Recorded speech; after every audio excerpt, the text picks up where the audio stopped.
Today we're showing you how to make corned beef and cabbage, and we're going to show you 2 different ways to make it. So we bought 2 different corned beef briskets, and here you can see these ones came with their own seasoning packet.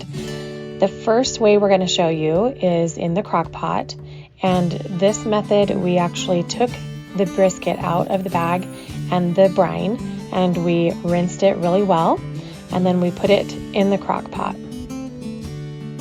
Then we're going to add about 6 cups of water and about 1/4 cup of Worcestershire sauce.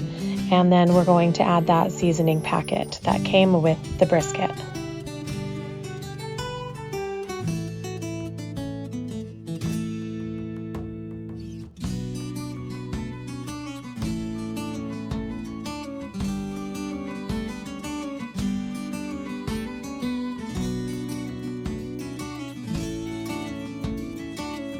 Then we put the lid on the slow cooker and we cooked it on high for about 8 hours.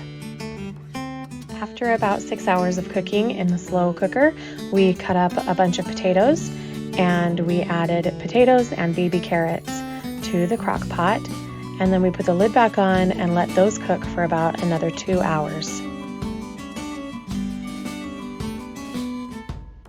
And we didn't show you in this video, but you can add the cabbage to the crock pot about 30 minutes before you're ready to eat. The cabbage doesn't need to take that long to cook. Once the roast has cooked for about 8 hours, you're going to take it out and put it on a cutting board, and you're going to cover it loosely with some tin foil and let it rest for about 30 minutes.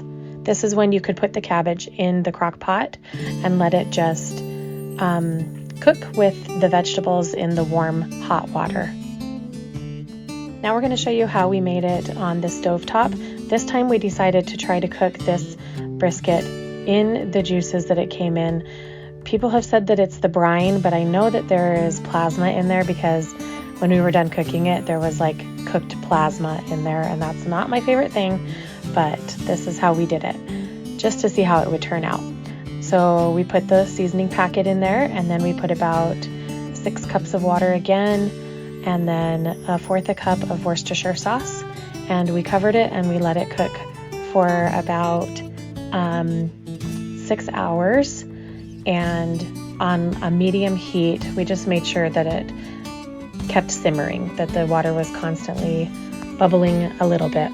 You can see that it boiled over when we made it, and then we're going to take it out of the pot and we're going to put it in some tin foil and wrap it and let it rest for a while we scoop out that plasma, and then we're putting in the potatoes and carrots. And here I am chopping the cabbage to get ready to go in that pot. When it had about 30 minutes left to cook, well, I guess we didn't cook it that long on the stovetop. We cooked the carrots and potatoes for less time because we could bring it up to a boil. So we added the cabbage and it cooked for about 10 to 20 minutes, just depending on how soft you want your vegetables to be. Then we sliced it, and you can see how juicy the one from the stovetop came out. And the one from the crock pot, I would say, was our favorite though, and here is why.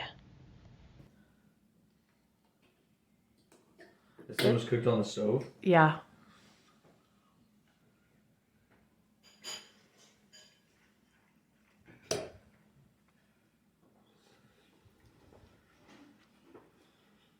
It tastes more vinegary on the stove.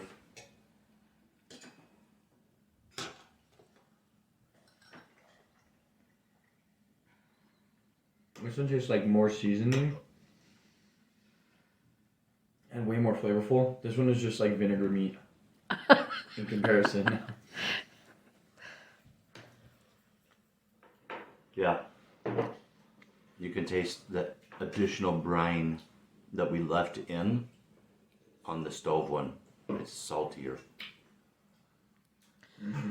And the texture is not as good as the one that was cooked in the crock pot. You know, I think the texture is the same. Not even close. The crock pot one, this is like mush meat. Yeah. The It's like crock pot Spam. Like, yeah. The crock pot one tastes like real meat. What do you think? Same.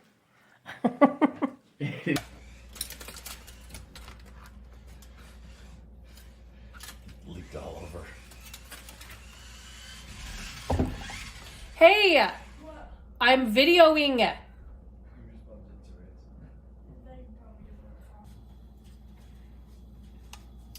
Use the wooden spatula so it doesn't. Okay.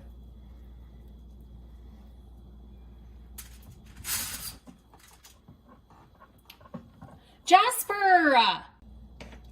And this is why you don't put the red juices in, because it's plasma and it just cooks.